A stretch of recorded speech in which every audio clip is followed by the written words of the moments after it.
नमस्कार, मी सायली भंगार. आपण पाहतात विदर्भ सत्यजित लाईव्ह न्यूज. पाहूया आजची विशेष बातमी. आपण पाहत आहात विदर्भ सत्यजित लाईव्ह न्यूज. आमचे मुख्य संपादक उद्धव फंगार माऊली यांनी दिलेल्या माहितीनुसार आंदोलन सम्राट गजानन बोरकर यांनी मेहकर सुलतानपूर रस्त्यावरच्या जीवघेण्या भेगा बुजवण्यासाठी 7 मे रोजी रस्त्यामध्ये तिरडी आंदोलन करण्याचा इशारा दिला होता. हे आंदोलन स्थगित करण्यात आले असून कंत्राटदाराला काम करण्यासाठी 31 मे पर्यंत मुदत देण्यात आली आहे. सविस्तर वृत्त असे की मेहकर ते सुलतानपूर या रस्त्यावर गेल्या अनेक वर्षापासून जीवघेण्या भेगा पडल्या आहेत. सुरुवातीच्या कंत्राटदाराने या रस्त्याचे काम अतिशय निकृष्टपणे केलेले आहे. जीवघेण्या भेगामुळे अनेकांचे या रस्त्यावर जीव गेलेले आहेत. काही जण अपंग झाले आहेत. मात्र MSRDC कडून आत्तापर्यंत हा रस्ता दुरुस्त करण्यात आलेला नाही. या संदर्भात विदर्भ सत्यजित लाईव्हच्या माध्यमातून सुद्धा वेळोवेळी बातम्या दाखवण्यात आल्या आहेत. तर आंदोलन सम्राट गजानन बोरकर यांनी 6 मे पर्यंत जर या रस्त्यावरच्या जीवघेण्या भेगा बुजवल्या नाही तर 7 मे रोजी तिरडी आंदोलन करण्याचा इशारा दिला होता. या संदर्भात 2 ते 3 दिवसापासून या रस्त्यावरच्या जीवघेण्या भेगा बुजवण्याचे काम युद्धपातळीवर सुरू करण्यात आले आहे. तर कंत्राटदार यांचे सहकारी शिवशंकर सोनूने व आंदोलन सम्राट गजानन बोरकर यांची या संदर्भात चर्चा झाली. तर 31 मे पर्यंत या रस्त्याचे संपूर्ण काम पूर्ण करावे असे गजानन बोरकर यांनी सांगितले. तर कंत्राटदाराचे सहकारी शिवशंकर सोनूने यांनी सुद्धा आश्वासन दिले की आम्ही कोणत्याही परिस्थितीत लवकरात लवकर काम करण्यासाठी प्रयत्न करू. त्यामुळे 7 मे रोजी होणारे तिरडी आंदोलन स्थगित करण्यात आले आहे. सर्व आदरणीय प्रेक्षक मंडळींना माझा जय महाराष्ट्र. मी उद्धव फंगार, विदर्भ सत्यजित लाईव्ह न्यूज.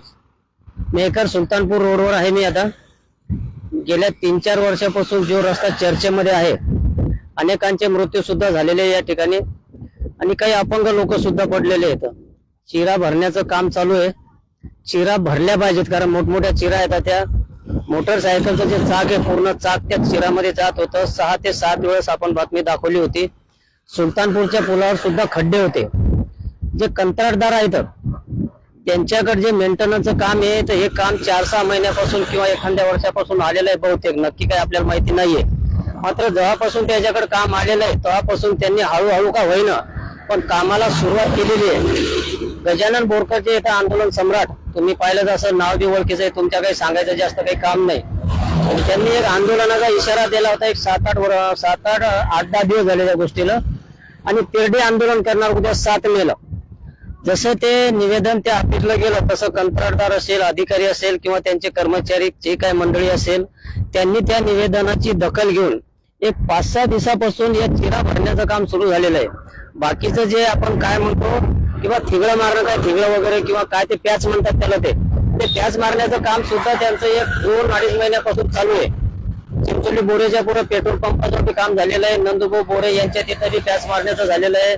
सारंगपूरच्या तिथं जे वळणावरचा रस्ता आहे ते बी काम चालू आहे आणि अजून बी काम चालू आहे. फक्त म्हणणं आपलं एवढंच होतं त्या निवेदनाच्या माध्यमातून, म्हणजे गजानन बोरकर साहेबांचं आणि माझं सुद्धा चॅनलच्या माध्यमातून, काम होणारे, तुम्ही काम करणारे 2-4 महिने लागणार आहेत त्याला, ह्या गोष्टी 100% मान्य होतात. पण हे ज्या चिरा येतात ह्या तुम्ही शक्यतोवर लवकर 15 दिवसामध्ये बुजायला पाहिजेत, कारण त्या मोठमोठ्या चिरा आहेत आणि त्या वाढतच चालल्या. त्याच्यामुळे ते आंदोलनाचा इशारा होता. आज शेवटची तारीख होती. कंत्राटदार कोण हे नाव आपल्याला काही माहिती नाही त्यांचं, कारण तुम्हाला माहिती आहे आपण कंत्राटदाराच्या भानगडीत काही पडत नाही. आकोडे साहेब आहेत इंजिनियर, त्यांचा नंबर मी माझ्याजवळ, त्यांच्यासोबत काही बोलायचं काम नाही आपल्याला सध्या. जे कंत्राटदार आहे त्यांची काही कामं, सुपरवायझर असतील किंवा इतर काही माणसं असतील, कामावर देखरेख करणारी मंडळी असेल, ज्यांच्याकडून काम करून घ्यायचं ती मंडळी असेल, ती मंडळी भेटली मला 12-1 वाजता. आणि माऊली जे आंदोलन करते त्यांच्याशी आपण एकदा संपर्क करू. त्यांच्या निवेदनाची दखल घेऊन आम्ही 4-5 दिवसापासून युद्ध पातळीवर काम सुरू केलेलं आहे. काम तर आम्ही 100% करणार आहे आज न उद्या, असं काही सोडणार नाही. आम्हाला बी दिसतंय म्हणे ते, शेवटी आम्ही बी माणूस आहे म्हणे, कंत्राटदार जरी असलो तरी आम्हाला बी समजतंय म्हणे. पण काही अडचणी असतात, कामाची माणसं भेटत नाही, तर मशीन भेटत नाही, त्याच्यामुळे वेगवेगळ्या अडचणी होत्या. आंदोलन करते आणि जे कंत्राटदाराची मंडळी आहे ते बोलणार आहे तुमच्यासोबत. तर त्यांचा समन्वय साधला. बोरकर साहेबांचं बहुतेक या कामाच्या हिशोबानं समाधान झालेलं आहे, ते बी बोलले तर. आणि बहुतेक त्यांचं आंदोलन आजच्या दिवस थांबणार आहे, म्हणजे उद्याचं जे आंदोलन आहे ते थांबणार आहे. आणि 15 दिवस 30 दिवस काय त्यांना वेळ द्यायचा आहे ते बोरकर साहेब तुमच्यासोबत बोलणार येतं. आणि आंदोलन बहुतेक थांबल, म्हणजे काम दिसते चालू त्याचं आपल्याला. इथं बी चालू आहे, समोर बी चालू आहे आणि तिकडं पाठीमागे बी चालू होतं. आंदोलन करते येतं गजानन बोरकर साहेब, आपण त्यांच्यासोबत बोलू एकदा. आणि नंतर मग जे कंत्राटदाराची मंडळी आलेली या ठिकाणी त्यांच्यासोबत बी बोलूया. गजानन भाऊ, तुम्ही निवेदन दिलेलं आहे, उद्या तिरडी आंदोलन होतं तुमचं 7 मेला या रस्त्यासाठी. काय सांगतील तुम्ही? आता तुमचे ठेकेदारची माणसं बी इथं उभे आहेत आपल्यासोबत, तुमचं बोलणं झालं, हे रस्त्याचं काम चालू झालेलं आहे, काय सांगतील याबद्दल तुमचं? आणि सुपरवायझर साहेबांनी सांगितलं की बाबा आम्हाला 31 मे पर्यंत वेळ द्या. बर. आणि काम तर चालूच आहे. हो. पण तरी बी माझी इच्छा नव्हती जे, पण त्यांनी विनंती केली की बाबा आम्ही माणसं असल्यामुळे आम्हाला वेळ लागणार, कारण मजूर भूमी मिळत नाही, बरोबर. पुन्हा वरतून ऊन आहे, हो. त्यामुळे आम्हाला वेळ लागणारच. बर. पण मी पण विचार केला, म्हणलं बाबा हे बी बरोबरच आहे. बरोबर आहे, थोडंसं हो. करायला तयार पण असतील त्यांना मी विचारलं की म्हणलं बाबा तुम्ही काम कधीपर्यंत पूर्ण करणार. त्यांनी मला 31 मे पर्यंत पूर्ण करण्याचे आश्वासन दिले, या महिन्यातच समजा. या महिन्यातच. आणि त्यांना फक्त माझी एकच विनंती आहे की डांबर आपलं सिमेंट टाकताना जास्त सिमेंट वापरायचं आणि त्याच्यावर पाणी मारायला पाहिजे सिमेंट पाणी आवश्यक काळजीपूर्वक. आहे. म्हणजे काय होईल भविष्यात सोबत तेवढं चांगलं काम होऊन जाईल. हो, बरोबर आहे. म्हणजे बार ते काम करायचं काम पडणार नाही. पहिल्या ज्या ठेकेदारांनी कामं केले त्याने पाणी गिनी न मारल्यामुळे एक चिरा त्याच्यामुळे बाजू झालं नाही. हो त्याच्यामुळे हे झालं. जरी करायला लागले पण ते पाण्यात जेवढी याच्या पैसा त्या सिमेंट लोखंडामध्ये चालला, ते पाणी न मारल्यामुळे ते वाया जायला पुन्हा पैसे देत होईल. बरोबर ते होणारच ना. मग मागच्या वेळी तेच बोल झाले म्हणतात, आता हे काम चालू झालं डबल. म्हणजे समाधान झालं का मग? उद्याचं आंदोलन तुमचं रद्द झालं का मग? माझ्यावर 31 मे पर्यंत यांनी जर रोडचं काम पूर्ण जर नाही केलं तर मग 31 मेच्या नंतर परत मी आंदोलन करीन. परत निवेदन देऊन वगैरे समजा. म्हणजे लोकशाही मार्गाने. सध्या तरी उद्याचं आंदोलन उद्याचं आंदोलन मी रद्द केलं, स्थगित झालं. हो स्थगित झाले. सध्या कारण त्यांच्या बोलण्यानुसार मला पण जाणीव आहे ताबडतोब तर काम होणार नाही एका दिवसात. आणि मजूर पण मिळत नाही, एकतर ऊन आहे, उन्हामध्ये कोणी काम करत नाही. 4 ते 5 वर्षापासून आपण वाट पाहायला लागलो. हो. आता कसं तरी सुरू व्हायला लागलं. ते बघा बाई, 31 तारखेपर्यंत सहकार्य करणं काम आहे. 31 तारखेपर्यंत वेळ आपण बी द्यायला पाहिजे. उद्याच स्थगित आहे मग हो तुमचं? स्थगित आहे आपलं आंदोलन. ठीक आहे. फक्त विनंती एकच आहे की सिमेंट जास्त वापरायचं आणि पाणी एवढी काळजी घ्यायचं. ते धरा तुमचं. काय नाव आपलं? शिवशंकर सोनमे. हो. ते आंदोलन करते बोलले आता. हो आंदोलनाचं माझं आता बोलणं झालं. आपण काम चालू केलेलं आहे. अगोदर पण आपलं काम चालू होतं पूर्ण. काम चालू नव्हतं असा विषय नाही, फक्त काम आहे थोडं संतगती चालू होतं. ते काम आपण काम चालू केलेलं आहे पूर्ण आता. आणि 31 तारखेपर्यंत त्यांना सांगितल्यानुसार आपण काम कम्प्लीट करून घेऊ पूर्ण. पुन्हा एक विषय ते पाणी मारण्याचा. पाणी सिमेंटचं मारण्याचा. कोणतं असो, आपण घर जरी बांधतो एखादं तर त्याच्यावर पाण्याचं जास्त पाणी जास्त मारतो आपण हो, त्याच्यावर. आणि हे पहिले पाणी न मारल्यामुळे असं नुकसान झालेलं आहे. म्हणजे तुम्ही जे पैसा लावा लागले, तुम्ही म्हणजे शासन समजा, शासन ते पैसा लावा लागलाय, तर त्याचं काम मजबूत झालं पाहिजे, त्याचा कुठेतरी फायदा झाला पाहिजे. पण आता ऊन पण तपलं तपलं त्यामुळे पाणी मारावंच लागणार. आणि पाणीच नाही, आपण हे गणी बॅग वगैरे टाकून पोते वगैरे टाकून करणार त्याचं प्रॉपरली पूर्ण. ते काय पाणी वगैरे मारणं सगळं प्रॉपरली काम करू, तर काही अडचण येणार नाही.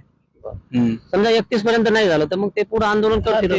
31च्या अगोदरच आपण कम्प्लीट करून घेऊ. पर्यंत 31 त्यांना ते टाइम येणारच नाही आंदोलन करायचा परत. त्याच्या अगोदरच आपण काम कम्प्लीट करून घेऊ. हे काय क्रॅक भरण्याचं काम फक्त आता हे काय आपलं अर्ध्याचं काम झालेलंच आहे, थोडं फारच काम बाकी राहिलेलं आहे, ते आपण कम्प्लीट करून घेऊ. तुम्ही पाण्याचे 2 ट्रॅक्टर असे कंटिन्यू ठेवायचे. हो ट्रॅक्टर चालूच आहे पाण्याचे आपले. तसे पण आपण कॅचचं पण काम चालू आहे आपलं, कॉन्क्रीटचं तोडण्याचं वगैरे ते पण काम चालू आहे आपलं. नालीचं काम चालू आहे, जे मेंटेनचे काम आहे ते मेंटेनचे काम पूर्ण चालू आहे आपले. हो. काय नाव सांगतो तुम्ही? शिवशंकर सोनमे. हे शिवशंकर भाऊ सोनूने होते. त्यांनी सांगितलं की युद्ध पातळीवर काम चालू आहे आणि 31 तारखेपर्यंत सांगितलं गजानन भाऊ बोरकर यांनी की 31 पर्यंत पूर्ण करा. त्यांनी बी सांगितलं 31 नाही, आम्ही त्याच्या अगोदरच युद्ध पातळीवर हे काम पूर्ण करतो आणि पाण्याची सुद्धा ताबडतोब व्यवस्था करतो असं त्यांनी सुद्धा सांगितलेलं आहे. त्याचं बोलायचं राहिलं का तुमचं? परत एक माझी एक विनंती आहे, सारंगपूर जवळ दोन्ही साईडला नाल्या पाहिजेत. हो. त्या नाल्या पण ताबडतोब करण्यात याव्या, कारण पाऊस आला की गावात जायला रस्ता राहत नाही. तेवढं फक्त काळजीपूर्वक हो चालतं ना. दोन्ही साईडला नाल्या करण्यात याव्या, हो, करून ही आपली एक विनंती आहे. बस बाकी काही काही प्रॉब्लेम नाही. ठीक आहे मंडळी, मग आता दोघांचं बी समाधान झालेलं आहे. आणि आपलं समाधान कधी होईल माहितीये का? चॅनल वाल्याचं किंवा मंडळीचं, जेव्हा हे आंदोलन करते झाले, हे काम करते झाले, पण जेव्हा प्रत्यक्षात आपल्याला 15 दिवसानंतर इथं दिसेल चांगलं, तेव्हा आपलं समाधान होईल. तरी आपलं लक्ष आहेच, 2-4 दिवसांना 8 दिवसांना आपण चक्कर मारणारच आहे आणि ते सुद्धा कामं करतील. आता 4-5 वर्ष आपण इथं थांबलो, एक 15 दिवस एखादा महिना पुन्हा थांबू, काम 100% होईल. काही अडीअडचण असल्यास मी तुमच्या सोबत आहेच. जय महाराष्ट्र. बातमी आवडल्यास लाईक करा, शेअर करा व चॅनलला सबस्क्राईब करा. धन्यवाद.